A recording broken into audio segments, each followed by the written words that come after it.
Então, eu vou gravar essas videoaulas para tentar ajudar vocês com relação ao conteúdo de calorimetria.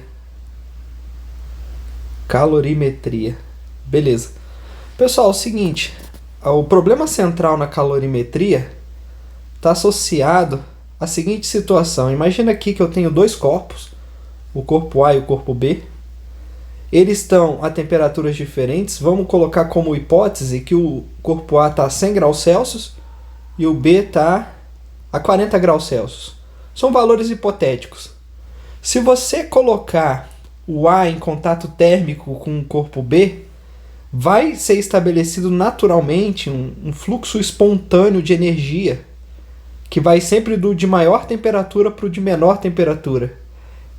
Essa energia que está sendo transferida devido a essa diferença de temperatura, a gente representa por essa variável Q e dá um nome especial para ela. A gente chama isso de calor. Então, calor é energia em trânsito, motivado por diferença de temperatura. Nota que esse fluxo espontâneo é estabelecido só se houver diferença de temperatura. Só se o TA for diferente do TB. Beleza? Se não tiver diferença de temperatura, não tem esse fluxo natural de energia. Beleza? Acontece o seguinte, pessoal. Como o A está com a temperatura maior, o que tem temperatura maior cede energia para o de temperatura menor. O que vai acontecer com a temperatura do A? Ela vai começar a diminuir, enquanto que a temperatura do B vai tender a subir. Então, o A estava aqui num determinado valor, 100 graus Celsius. O B estava aqui em 40 graus Celsius. O que vai começar a acontecer? A temperatura do B vai começar a subir. E a do A vai começar a diminuir. Até que vai chegar um momento que as duas temperaturas vão se igualar, ó. Vão estar no mesmo patamar, no mesmo valor, beleza? Que a gente não sabe ainda como que calcula essa temperatura.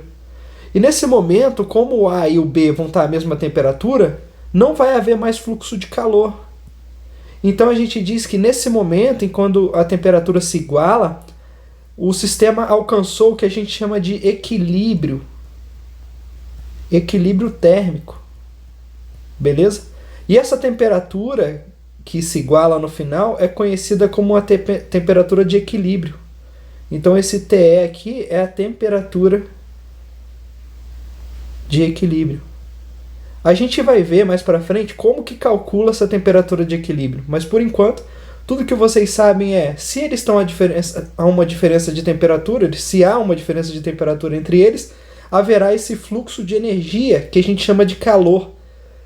E isso vai acontecer até que as duas temperaturas se igualam, alcançando o que a gente chama de equilíbrio térmico.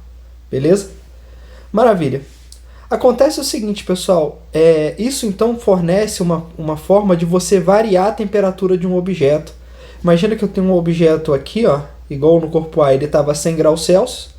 Se você quiser mudar a temperatura dele, você vai ter que colocar ele em contato térmico, por exemplo, com algum corpo que esteja a uma outra temperatura. E dessa forma você consegue produzir uma variação de temperatura no ar. Beleza? Então, na verdade, essa variação de temperatura é um dos efeitos possíveis que acontece quando um corpo recebe ou fornece calor. Então, o calor ele pode provocar, o calor tanto recebido quanto fornecido, ele pode provocar duas coisas. Uma é a variação de temperatura, que é conhecido como calor sensível. Quando ocorre variação de temperatura, a gente chama de calor sensível. Mas pode acontecer uma outra coisa também, quando você tira ou fornece calor para um corpo. Pode ocorrer a mudança no estado físico. No estado físico de agregação, que é conhecido também como mudança de fase, né? Mudança de fase, por exemplo, sólido que vira líquido, ou então líquido que vira vapor, e por aí vai. Pode acontecer nesse sentido, tanto num sentido quanto no outro, beleza?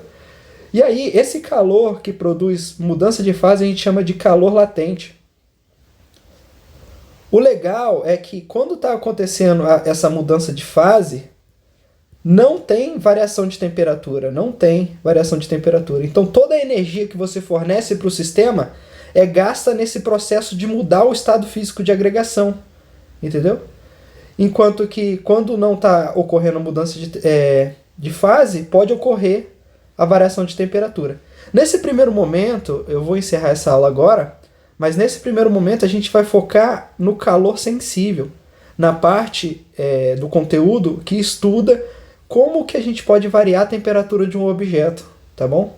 Então, na próxima aula a gente vai falar um pouco melhor sobre essa parte aqui, ó.